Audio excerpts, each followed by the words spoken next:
Baik, selanjutnya adalah bagaimana caranya menghapus building. Di sini baru add saja. Oke, akan kita tambahkan satu tombol delete di sebelah kanan add ini. Caranya buka snippet 7 delete building, copy tombol ini ke uh, di sini setelah add ya. Lalu ini akan memanggil delete building. Fungsi ini belum ada. Lalu tambahkan fungsi delete ini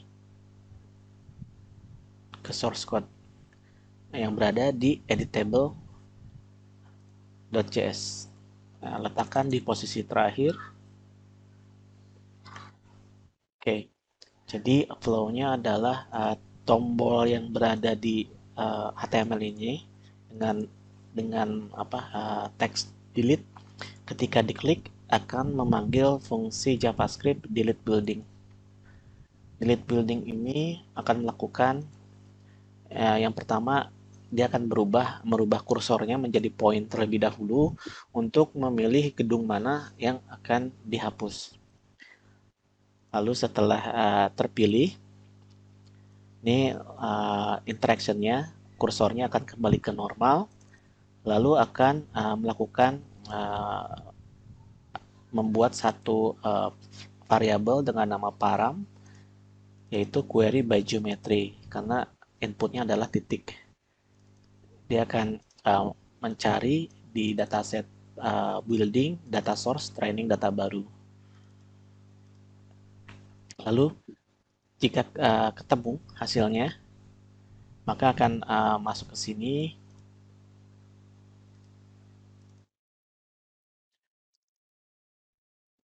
Lalu setelah itu dia akan membuat satu variabel dengan nama delete feature params dengan tipe supermap.edit parameters.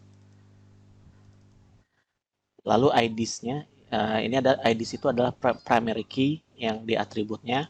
Kalau di Supermap sendiri, IDs-nya itu adalah SMID. Jadi setiap kali membuat satu feature, feature tersebut akan mempunyai satu ID. ID-nya, nama ID-nya adalah SMID. Ini memang tidak terlihat oleh user, tetapi sebetulnya ada di feature tersebut, SMID ini. Kalau kita buka iDesktop, setiap features mau geometrinya baik polygon, baik line ataupun point, itu akan mempunyai satu primary key dengan nama SMID. Misalnya building ini terus atribut, di sini kita cek hide system field-nya, kita uncheck, maka ini adalah SMID. Ini adalah atribut primary key internal dari Supermap. Jadi nanti kita akan menghapus berdasarkan ID ini. Di query terlebih dahulu dapat ID-nya, ID-nya akan diberikan untuk di delete. Lalu ini adalah ID SMID bisa lebih dari satu karena ini tipenya array of SMID ya, bisa lebih dari satu. Kalau ingin menghapus banyak. Lalu data source name-nya adalah training data baru, dataset name adalah building, lalu tipe editnya adalah delete gitu. Kalau sebelumnya tipenya ada add, ada edit, ada. Kalau ini adalah delete.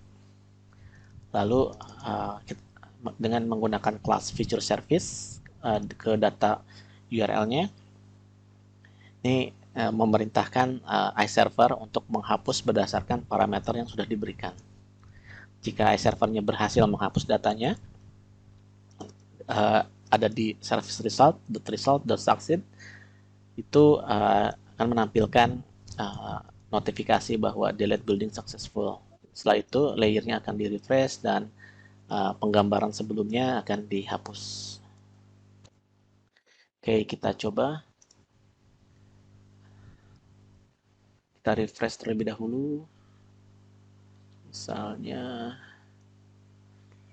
gedung ini building, delete, kursor akan berubah menjadi apa namanya, point, klik, delete building successfully. Oke. Oke, ini sepertinya masalah cache di browser.